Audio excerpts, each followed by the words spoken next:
Hello, everyone, and welcome to this episode of Tech Tips from Coopsys. I am Scott Spatz, the president of Cooperative Systems, and today we're going to talk about how poorly designed work-from-home policies can affect your business.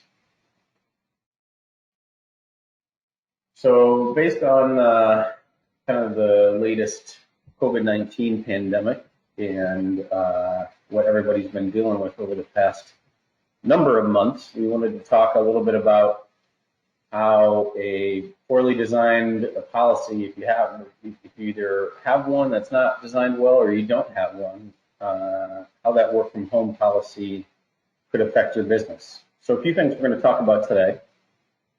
First thing is remote working policies being covered by your disaster recovery plan.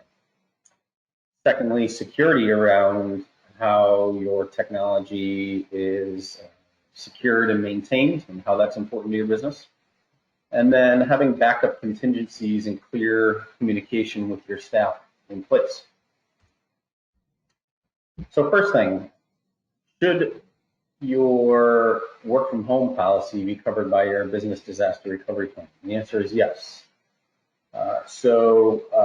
You're wondering how to keep your employees productive and what are the things we should be having in our policies around working from home and what that means to stay productive. So it's never too late to create a policy if you don't have one. Again, whether you have a poorly designed one or don't have one at all, it's never too late to either update it and get it to a current version and a well-written version, or create one from scratch. And business disaster recovery should cover a multitude of crises, and it should also be adaptable. So it's not just about, a disaster recovery plan is not just about losing data or a fire in your facility or something like that.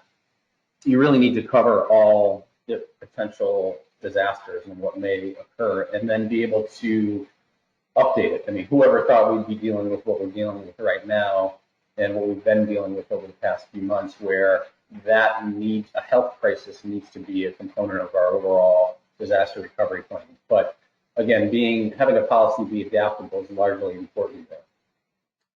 And so your employees might feel anxious, and it's important to respond with clearly defined policies to align the business. So having clear communications and policies already in place can address that level of anxiety, and making sure your staff know that they have the tools to be successful and continue to be productive on your behalf as a business owner, but that they also are assured by the business owner and the leadership team that we have a plan to continue to operate here, and we are taking everybody's participation in that into account.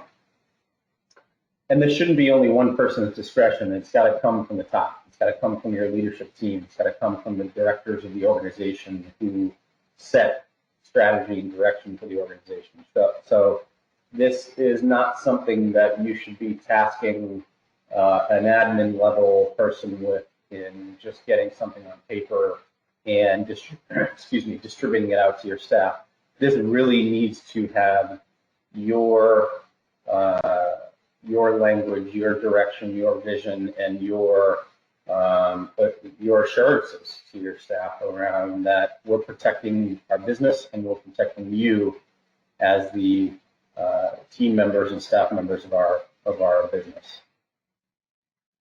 And next thing is to ensure smooth access to applications and the cloud, if you have applications in the cloud, when your employees are at home. So ensuring that the levels of remote access that you have in place are done with reliability in mind, with continuity in mind, with security in mind, and that you're giving your staff the tools to be successful, and they're not dealing with technology issues and connectivity issues when they're trying to be productive.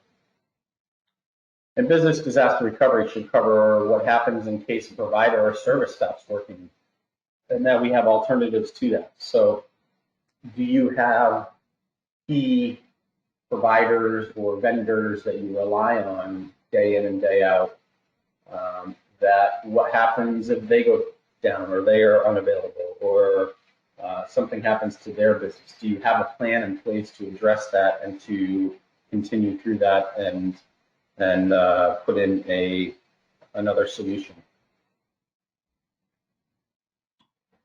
So next thing is security.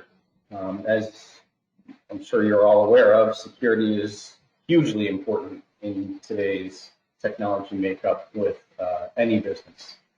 And certainly when we introduce regular day-to-day and largely used remote access, security plays an even bigger role. So VPN, virtual private network, is important, but you got to have an overall security strategy as well. So it's not just about having a VPN client and a VPN tool in place to secure your remote access. Just like a business disaster recovery plan, you got to have a written policy in place around what are your mediums of connectivity and how are they secured, and what are the tools in place that are securing them, so that everybody's aware of what's going on. And then, if your IT team is inexperienced, it may be worth hiring outside help or outsourcing to an expert. And also having that security strategy written and in a document format allows you to then be nimble and be able to bring in outside help or outsourcing more easily, because you are able to provide them documentation about what you're doing today, and it may help them to identify where the gaps are and be able to assist you in a more expeditious manner. And you probably know this, but going from everyone being in the office to everyone going remote is certainly going to put a strain on your IT team. And do you have the resources and the expertise to continue operating remotely? Do you have that expertise on your IT team or your IT vendor, your IT resource to do that for your business? And that's certainly something you need to evaluate. And it's important to identify where you may need more manpower, augmented help based on that. So execution is important with things like VPN, but certainly diving into tactics without a strategy can have a significant negative effect on your overall policies in your business. And then we got to have backup contingencies and be clear about what those contingencies are and communicate them out.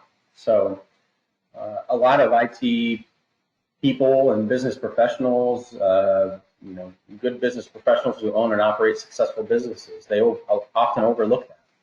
And it's a huge gap, it's a huge risk, and it's something that really needs to be mitigated for a lot of businesses out there. So consider more resources to support those existing employees and your customers, and giving them the tools and the levels of assurance that you have a plan in place and you have all the bases covered. And create a plan for every emergency situation, not just the one, not just the, like I said before, not just data loss or a fire in your facility or something. You really have to be able to cover all different potential emergency situations, and have a communication plan in place. So the what ifs around some sort of event occurring, and how are you going to be communicating immediately thereafter that incident with your staff and with your customers and with your vendors. What's the plan for that? And is everybody aware of that plan and aware of what to expect? And setting clear work from home expectations. So measuring on productivity and not just clocking in and clocking out. So what are your expectations around how you're going to expect your staff to work remotely? And then giving them and making sure they have what they need when they access your systems from home or from wherever. And do they need more? And are they only able to access some stuff that is critical to them doing their jobs, or are they able to access all the tools that they need? So to recap here, just on how poorly designed work from home policies can affect your business. On business disaster recovery, so we should making sure that your work from home policies are covered by your business disaster recovery plan. And secondly, VPN is important, but you've got to have an overall security strategy. And as it relates to backup, don't overlook backup contingencies and take into account all different potential risks and make sure you have a plan in place to mitigate any of those risks. And that's it for this episode of Tech Tips from Coopsys. Thank you for joining us today. Certainly, if you feel like you need any assistance or we can provide any value or feedback to you on any of the content we covered today, feel free to reach out. My contact information is on the screen. Take care.